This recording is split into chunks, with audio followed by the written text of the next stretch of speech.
नमस्कार।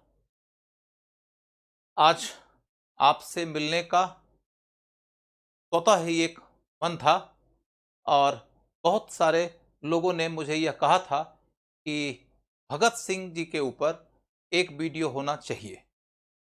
भगत सिंह जी के ऊपर जब हम बात करना शुरू करेंगे, तो इसके तहत निश्चित तौर पर हम भगत सिंह जी के जीवन, उनके आदर्श और क्रांतिकारी धारा की विचारधारा और इन सब के अतिरिक्त भारतीय राष्ट्रीय आंदोलन की अन्य धाराओं के साथ में उनका संबंध और उस दौर के प्रोमिनेंट लीडर्स के साथ में उनके संबंध जैसे मुद्दे भी उठकर आएंगे।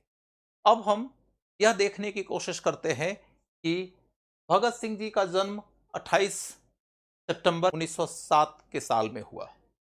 यह वही साल है कि जब भारत स्वदेशी आंदोलन के दौर से गुजर रहा था।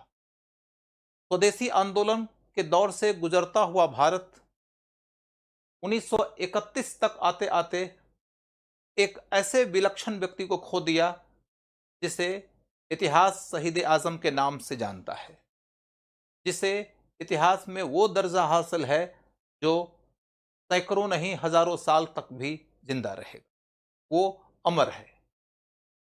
भगत सिंह जी ने 1928 ईस्वी में हिंदुस्तान सोशलिस्ट रिपब्लिकन एसोसिएशन का गठन किया, दिल्ली के फिरोजशाह कोटला में। इस धारा के साथ एक जो महत्वपूर्ण घटना जुड़ी हुई है वो ये कि इसी दौर में साइमन कमीशन हिंदुस्तान आया था, जैसे हिंदुस्तान में भविष्य के लिए संवैधानिक सुधार हेतु अनुशंसा करना था। उस कमीशन में एक भी भारतीय नहीं था। भारतीयों को इससे क्षोभ था, क्योंकि भारतीयों के संविधान के निर्माण का हक तो भारतीयों को दिया नहीं, और संविधान निर्माण के लिए अनुशंसा करने के लिए जो आयोग है उसमें भी भारतीयों की भागीदारी नहीं है। तो इसका मतलब है कि आयोग भेजने की नौटंकी मात्र हुई है, और ये अपनी मर्जी से एक दस्तावेज बनाकर सरकार के सामने दे देंगे, सरकार इसे संसद से पास करवा लेगी। इस वजह से भारतीयों में क्षोभ था और सभी तरफ साइमन गो बैक के नारे गूंज रहे थे। इसी क्रम में लाला लाजपत राय जी एक बड़ी भीड़ को नेतृत्व दे रहे थे। उनके ऊपर लाठीचार्ज होता है, उसमें उनकी मृत्यु हो जाती है। आगे चलकर उनकी मृत्यु से उपजे हुए आक्रोश के कारण भगत सिंह जी ने और उनकी क्रांतिकारी संस्था ने प्रतिशोध का निर्णय लिया। मैं जानबूझ के यह शब्द चुन रहा हूं, प्रतिशोध। यहां पर यह समझना जरूरी है कि क्रांति के दौर में दो तरह की संकल्पना बिल्कुल ही क्लियर थी इन क्रांतिकारियों के निगाह में। नंबर एक, दीर्घकालिक तैयारी करते हुए युद्ध की तैयारी करना, जिसमें वो देश भर के क्रांतिकारी संगठनों को संगठित करना चाहते थे, देश की जनता की बहुभांति सहायता सुनिश्चित करना चाहते थे। इसके लिए क्रांतिकारियों को हथियार बनाने का प्रशिक्षण भी दिलाना चाहते थे। कई सारे क्रांतिकारियों को विदेशों में जाकर क्रांति कैसे करना है का प्रशिक्षण दिलाने का भी प्रयास किया गया था। इस क्रम में युद्ध की तैयारी को कामयाबी के स्तर तक ले जाने के लिए जरूरत पड़े तो विदेशी सहायता प्राप्त करने की कोशिश भी हुई थी। साथ ही भारत की जो सेना है, उस सेना का राष्ट्रीय इस्तेमाल करने का भी प्लान था। 1857 के विद्रोह में सेना ने पहली बार सशक्त तरीके से सत्ता को समाप्त करने का प्रचंड प्रयास किया। क्रांतिकारियों के लिए यह बात नजीर की तरह थी, और उन्होंने हमेशा ही ब्रिटिश सत्ता को पलटने के लिए भारतीय सेना के राष्ट्रीय इस्तेमाल का प्लान लेकर चलने का निर्णय लिया। इस तरीके से क्रांतिकारियों का एक पक्ष है जो दीर्घकालीन और व्यापक योजनाओं पर आधारित है। यह दुर्भाग्य की बात है कि उन्हें ऐसा करने में ज्यादा कामयाबी नहीं मिली।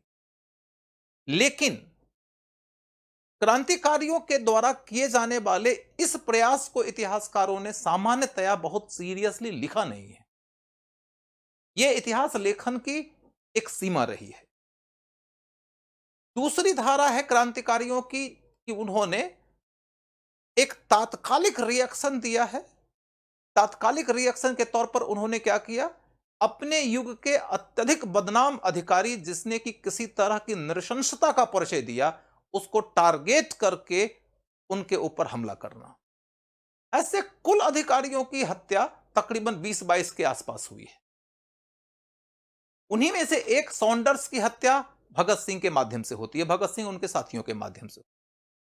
और इस आधार पर इनके साथ एक शब्द अटैच्ड हो गया है, आतंकवादी।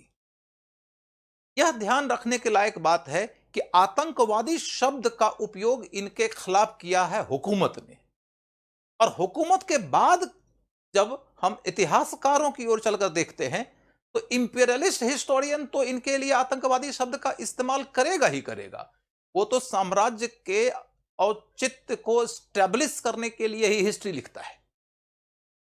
लेकिन राष्ट्रवादी इतिहासकारों के अंतर्गत भी इस शब्द के ऊपर गंभीर प्रश्न नहीं उठाया गया। गंभीर प्रश्न नहीं उठा सके वो इतिहासकार, तो इस कारण उन इतिहासकारों पर भी एक गंभीर प्रश्न उठता है, क्योंकि हिस्ट्री में प्रायः दलगत आकांक्षाओं की तृप्ति का प्रयत्न निहित देखा गया है। और जब आप किसी दल के हो जाते हैं ना, किसी व्यक्ति के हो जाते हैं, किसी धर्म के हो जाते हैं, किसी जाति के हो जाते हैं, किसी के भी सगे हो जाते हैं, तो इतिहास का सौतेला हो जाते हैं। और इसका नतीजा यह निकलता है कि आपके नायकों के अतिरिक्त बाकी के प्रति आपका व्यवहार सौतेलेपन वाला हो जाता है। क्रांतिकारियों के साथ इसी वजह से सौतेलों जैसा व्यवहार हो गया। उन्होंने टारगेट करके कुछ लोगों पे हमला किया और इसलिए उनके लिए आतंकवादी शब्द का उपयोग हो। उनके साथ जिसने थोड़ी सी सहानुभूति दिखाया भी, तो उनके लिए एक शब्द यूज कर दिया, क्रांतिकारी आतंकवाद। तो भाई क्रांतिकारी कह ही रहे हो तो आतंकवाद कहने की क्या जरूरत है। अब थोड़ी और गहराई में चलकर इस विषय को समझें कि इन्होंने अटैक किया है सूची में टॉप में रहने वाले कुछ दुर्दांत अधिकारियों के ऊपर। इन दुर्दांत अधिकारियों पर हमला से इनका उद्देश्य कभी यह नहीं था कि वो इस रास्ते ब्रिटिश सत्ता को खत्म करना चाहते थे। ब्रिटिश सत्ता को खत्म करने के लिए तो इनके पास में दीर्घकालीन और व्यापक क्रांतिकारी युद्ध की तैयारी थी। तो इन्होंने ये सारी घटनाएं क्यों किया? इसलिए ताकि वो सरकार के अधिकारियों को यह मैसेज दे सकें कि तुम अपने आप को इतना खुला ना समझो कि तुम जो नृशंसता चाहो वो बरत लो और कोई तुम्हें कुछ कहेगा नहीं। यह एक प्रतिरोधक उपाय था और प्रतिरोध के साथ प्रतिशोध इससे जुड़ा हुआ एक उपाय था। इसे आप किस तरीके का टेररिस्ट वर्ड से जोड़कर देखते हैं, यह आपके विवेक पर निर्भर करता है। आज के डेट में टेररिस्ट टेररिज्म के रास्ते अपना प्राइमरी पर्पस अचीव करना चाहता है। इनका प्राइमरी पर्पस युद्ध के माध्यम से अचीव होना। नंबर 2, टेररिस्ट इनडिस्क्रिमिनेट किलिंग करता है और ये टारगेटेड किलिंग करते थे। नंबर 3, टेररिस्ट सैकड़ों हजारों की संख्या में एक विस्फोट में किलिंग करता है। इन्होंने 50 वर्षों के दौरान लगभग 20-22 लोगों को मारा है। नंबर 3, भगत सिंह की ही टीम ने जब सॉन्डर्स मर्डर का काम किया था तो उस समय बच्चे लोग उसी क्षेत्र में खेल रहे थे, तो इनकी गोली किसी बच्चे को न लग जाए, इस बात को सुनिश्चित करने के लिए उनका बॉल उठा के कहीं और फेंक दिया ताकि किसी बच्चे को गोली न लगे। वो बच्चा भी अंग्रेज का बच्चा था, लेकिन इनके अंदर वो घृणा नहीं थी कि हमको किसी को भी मार देना है, जो आज के टेररिस्ट करते हैं। इसके पश्चात चलकर देखो आप, तो आपको यह समझना है कि हिंदुस्तान की संस्कृति में क्या प्रतिशोध शब्द नहीं है, प्रतिशोध है। और स्वयं भगत सिंह ने कहा है कि यदि तुम्हारे बूढ़े बाप को कोई लाठियों से पीटता रहे और लाठियों से पिटा हुआ तुम्हारा बूढ़ा बाप जख्मी होकर मर जाता है और तुम्हारे अंदर भी प्रतिशोध की भावना न जगती है, तो तुम्हारे पिता के प्रति भक्ति भाव में ही संदेह किया जा सकता है। ये वो भावना है कि जब कोई रैंड, जब कोई आयस्ट, जब कोई किंग्सफोर्ड, जब कोई सॉन्डर्स ब्रुटैलिटी के हद तक गुजर जाता है तो उसे रोकना जरूरी होता है, क्योंकि आजादी तत्काल नहीं मिलने जा रही है। ये एक डेटरेंट है। अतः इस डेटरेंस का इस्तेमाल करने वाले को आप टेररिस्ट कह देते हैं, तो इसका मतलब है कि आपने इस विषय पर गंभीरता से सोचा ही नहीं। स्वयं भगत सिंह ने नौजवान भारत सभा से लेकर अदालत में दी जाने वाली अपनी गवाहियों के दौरान क्रांतिकारी शब्द का बहुत ही गहन विश्लेषण किया। हम उस शब्द की ओर कुछ देर के बाद में आएंगे। तत्काल यह बात स्पष्ट है कि हिंदुस्तान सोशलिस्ट रिपब्लिकन एसोसिएशन की जो धारा है वह क्रांतिकारी धारा है, उसको हम टेररिस्ट वर्ड से बड़ी करते हैं।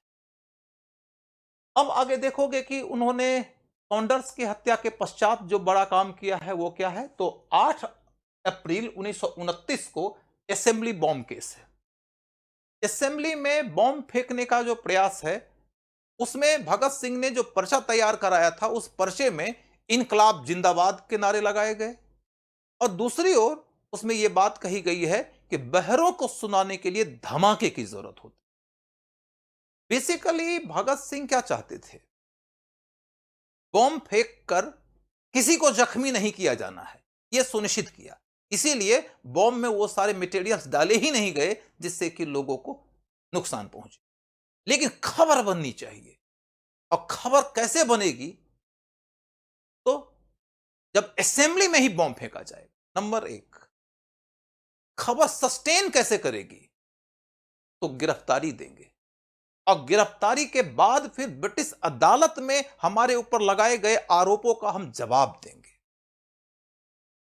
और इसके रास्ते देश के लोगों को भी यह मालूम हो जाना चाहिए कि क्रांतिकारी कौन है, क्या सोचते हैं, क्या चाहते हैं, क्या करते हैं, कैसी कैसी कुर्बानियां देते हैं।